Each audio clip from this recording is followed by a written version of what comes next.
Hi, welcome to my video. My name is Linda and I am a Stampin' Up demonstrator. Today I'm going to share with you how to make the ZoomNotes icons your own.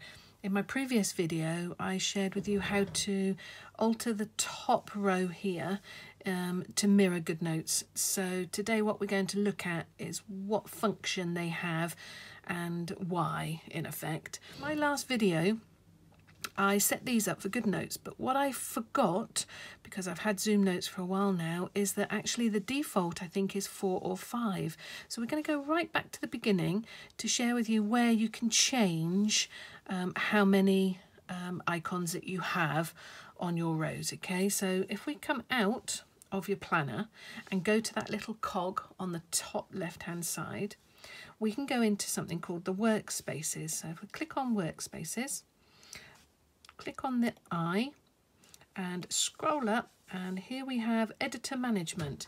We've got tools, user interface and share options. Now let's just click on the tools, and here is a full list of all the tools that ZoomNotes supplies. I would recommend ticking them all, because at some point you may want to use it. Not now, but some point in the future you may want to use it. So if they're all on, nothing's hidden and you can use them to suit your needs. So what we're going to be looking at is the user interface. So click on user interface and it says top bar, and you'll see here there's a little like moving bar. This is where you can say how many icons or buttons, tool buttons that you want per toolbar. So top bar, I've got 10 and I've ticked them all on, and sidebar I've got 10. And I would highly recommend using 10, because the more shortcut keys you have, the more likely you are to use them. The only one I haven't ticked on is the layers button, and that's because it's a duplicate, and I'll show you that when we go back in. So if we come out of that, having set all that up, let's go into our planner. Let's go to daily planner. So this is my elegant planner, available in my Etsy shop. And what we're going to do is just go through each of the icons, and I will be quite quick because I'll just let you have a little play. But I thought it'd be nice to share my opinion as to whether it's helpful or not. Now the undo button, this one here, if you click and hold, you get undo and redo. And this has saved my bacon more than once, because I have accidentally deleted things, and all you do is press undo and you're good to go. So if I show you a quick example, hello, and then I rub it off. I don't want that. Oh, did you see that? How nifty is that? So I changed my mind, I don't want it, and I do want it. Now I can go even further back and take off the squiggle. If you use a pencil, and I'm using Apple Pencil 2, and you squiggle over something, oh, I've just clicked the rubber, let's go back, and you squiggle over something, the squiggle will make it feel like it wants to delete. So be prepared, if you write something and you squiggle, it may go. So I use that quite a lot. It's quite nifty little tool. Then we've got the ruler, and there's different rulers for different things. Obviously the one I use the most is this one, just for measuring buttons, etc., so that I get standard sizes. But the beauty of the ruler is you can actually draw straight line with it. So I put it into place, I've got my pen mode on, and along the edge there I just press, and there we are. So with each of them, like the curved one, you can get a curved line. Yeah, so it's quite a handy little tool to have if you want to use it as a guideline. Okay, so if we take that one off, then we've got the bin. As always, the bin is always available. I have in the past deleted whole planners by accident, and there is a way to get them back on the main page. So if we go back now, if you do select, up here is the bin, and here is all my old bin stuff. It needs a good clear out really, but if you do delete something, don't panic, it is accessible and you can get it back. So we've done that, go back, oops, go back into my planner, that one there. Then we've got the cog. Now the cog is automatically default. If I haven't selected anything, it will default to the last object that I used, or the last button I used. If I were to select something like this line and I went to the cog, it would give me options of things I could do. Okay, so be aware of that. There are varying places that you can get options. This is one of them, and I will refer to that in other videos. And another one is if you tap and hold, you get your options that pop up this way. So this is your shortcut key, and I know GoodNotes does this too. And if you click on other, it will take you to your main options, which is exactly the same as this one here. Then we've got the search function, and you can just type in, so if I type in there sticker, okay, I can search the current page or all pages. I'm just going to search on the current page to show you how it works. Press search, and then what the results give us is the actual page and where it is on the page. So if I click on that, it'll take me to sticker, and the highlighter indicates that it's a search function, and you can just take that off by pressing cancel, press delete, cancel, and it takes that away. So that's quite a nifty little tool. So these little tools here, the hammer and the spanner, this is your main tools. This is everything that is available for you to use as a widget or an icon or quick speed button. So all of these are duplicates of these, but these are shortcuts, so that's where you'll find those. So this button here is your pen. There are lots of different pens that you can use. I would suggest having a little play. My favorite is this gel pen. I just like it. You've got the rubbing tool, which has also got its own little menu. You can select to suit your needs. You've got the highlighter. Let's put that on green. It automatically defaults to 50% opacity. And then you've got your polygon. Now your polygon is the most amazing tool. So I've clicked on it and I'm just going to give myself a shape. Okay, and if I click back on it, there are lots of different options. I can change the shape. There we go. I can change the fill. I can change the border. And I can also give it a shadow. So if I go back now, there we are, look. All right, so that's your polygon, standard polygon. It does do more, but we'll talk about that at another time. Then we've got your selection tool, and I can just select and press delete, gone. So it works like a lasso in GoodNotes. Then we've got photos, and if I click on that and go to my recent, I can actually select multiples. So I've set it up to do multiples, but there is another icon, there is another button for just a single, but with this one you can select multiples, which is quite nifty.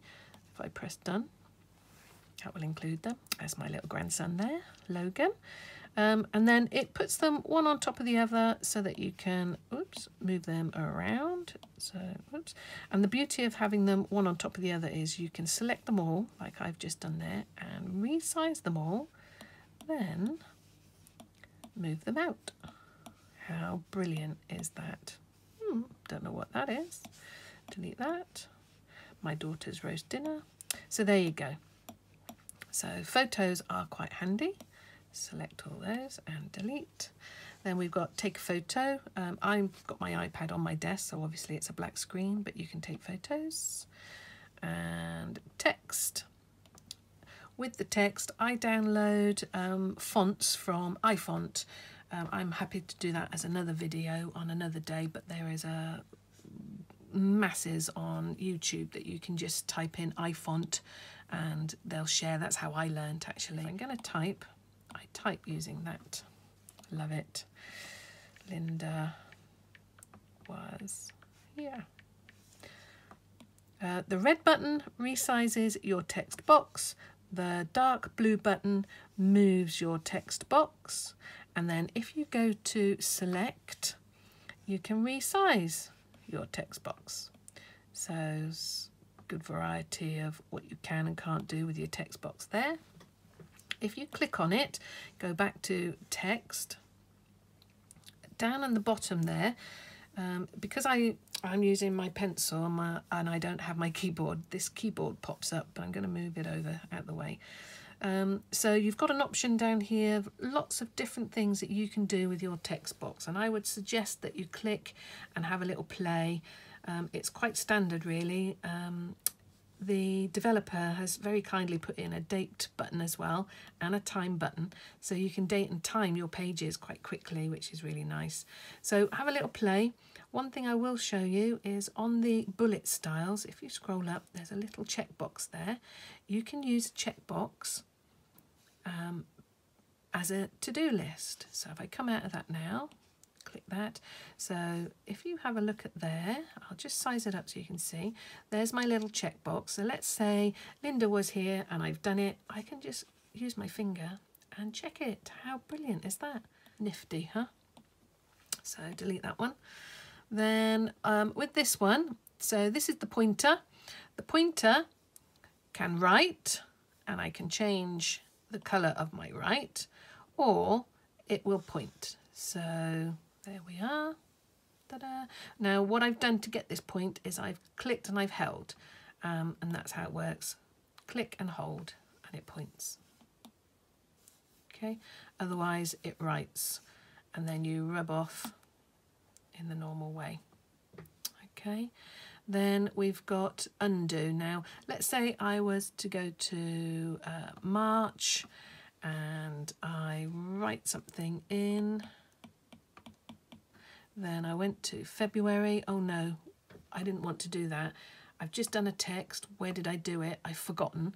I can click that and there it is. So that will take me back to the last link I just pressed, which is quite handy. And then ZoomNotes, on here is all your document information. This is the name of my planner. This has cover, is quite handy, and I use this because for privacy it's really nice. If you open up your front page, I'll show you. If you open up your front page, so these have got front cover. This has not got a front cover, but you can see the text, etc., and the changes I've made, which doesn't make it very private. So if my husband were to sneak over my shoulder, he'd see what I'm writing, not that there's anything to hide. So if we click on there and we tap has front page, when I close it, it will automatically go to front page. So that's quite a handy little thing to have. You can also choose to open on the first page, read only. There's various other things that you can do. It's preference, take your time, choose whatever you feel that you'd like to do. This calendar option down here and the colour schemes, etc. Once we've set up our planner into a calendar mode, because don't forget at the moment it's a PDF document which I'm editing, well, we can change it and set it up to be calendar. And then on here we can show our events which are synced to our iCalendar. An absolutely fantastic widget. I don't know how he does it, but it is great. Needless to say, I do all mine. And if I were to go to my planner, everything that's on my February at the moment, except for the little stickers. So that's a sticker, that's a sticker, that's a sticker. So all these items here, all these text with the little dots tell you that's actually synced from my calendar. And the colour of the dot tells me which calendar. So if I were to look at calendar, show events, I've selected certain calendars. I won't go into it because obviously it's going to show up it shows email, but you can select all your calendars or have options. So there's a good variety of possibilities under your calendar option. I would recommend viewing and checking and having a little look to see if there's anything there that you can alter. I am going to override the language because obviously I'm English, Great Britain, and I'm also going to revision enabled. Now, once you've enabled revisions, I would recommend putting in it on Ask on Edit, and a bit like Microsoft Word, where it automatically saves and goes to the background. With revisions, it automatically saves what's in your calendar now, and it gives you a whole list of all your revisions.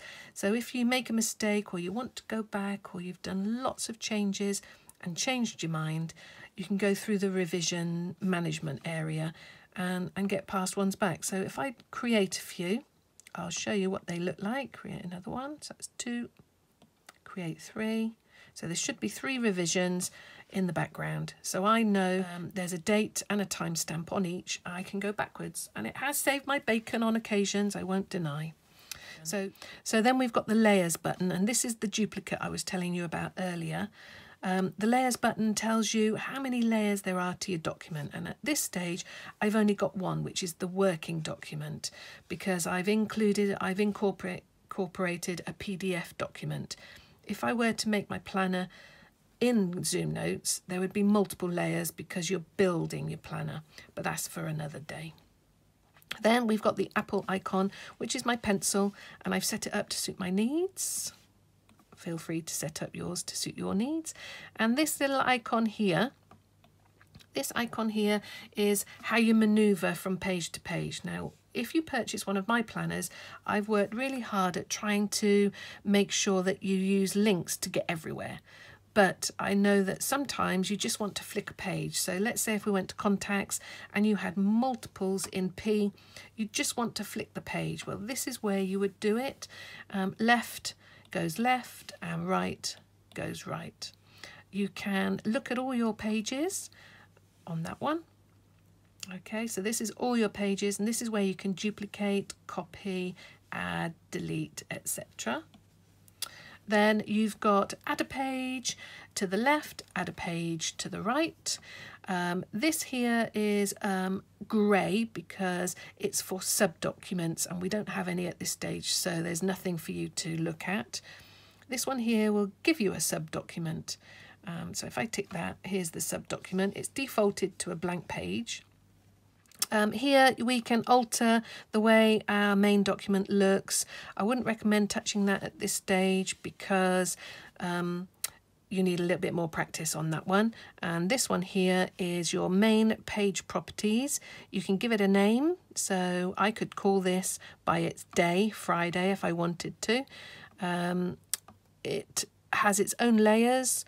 It does have a UUID, and this is where ZoomNotes recognises page to page. So all ZoomNotes pages have a UUID number. So if I were to do a link, because I wanted to make sure that, let's say let's do a link. I'm going to copy link to pasteboard. Okay, done. And I'm going to go to my home document. Let's do it here. So I'm going to do a polygon. And then I'm going to add my link from pasteboard. Okay. And then if I tap on it, it will take me to that page. So very nifty tool to have. You can close that like so. Then you've got your share button, and there's varying degrees of how to share. Then this button here hides all of your widgets. So if I do a page screen print, a screenshot, I press these and it removes all your icons around the edge, so you can do your screenshot. Nifty, huh? Then you've got the buttons on the right hand side. Now you can swap these from left to right. I'm right-handed and I just like them here. A lot of people don't like it because they lean on it, but actually I don't really have a problem with them. And to get it on the left, you'd have to go back to your main page where we selected 10 icons. Actually, should we do that now? So if you go back, it's in interface, and it is main toolbar top, but you can have it on the bottom, sidebar left or right, and you can change the size of them. And I mean, I would recommend flicking through all of these and just have a little look, see what you think, you know, and tick whatever you think you might use. So all my editing tools I tend to put down on this right hand side, and all my action tools I tend to put at the top. I've changed this to show you that it can be good notes, but the next time I do a video I will show you in my layout, okay? And as before, just go through them all, have a little play. This is nice because we've got a little sticker option here. You can make your own stickers and add them in. So if I choose one, I'll just show you.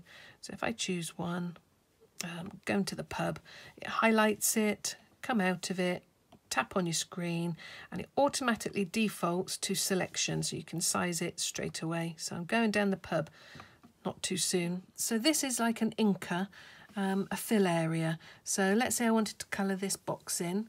I could choose a colour and tap in the area, and it will colour the box in. But be aware that it's actually on top.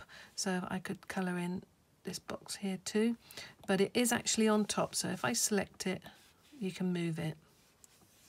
It's quite handy really, but so that's your sort of like ink area. When do I use that? So if I were to use a font, a text font, and I wanted to put a different colour like gold or silver over the top, that's when this comes in really handy. This one is select all, so this is an area, so I can start from one end, can you see the dotted line, go to the end, and everything within that box will get selected, and then I can press delete. Or if I go back, I can select everything in that box and resize it, but it's a everything box, that one. Then this one is a table grid, and you can make any table, any size. It's really lovely. Have a little play. Just for now, I'll do a 5x4, and there we are. It just does it all for you, and you can move it around, adjust it, change it. When we do the calendar mode, we'll be using this, so that's nice to know. Then we've got saved options. So this is multiple saves. So in my pen tool, I've got saved options, and we'll cover that next time. And then this is your pen width and size. So this is your ink size. If I were to use the highlighter, that would be size. So I've got a standard. So we go from 1, get bigger. Then we can change the colour quickly to blue. If it's a highlighter, it automatically defaults to 50% opacity, but you can actually change that to less. So there you go. So you can get varying degrees. So there we have it. I hope this video has been helpful and you've had a little bit of insight. I'll see you next time. Thank you.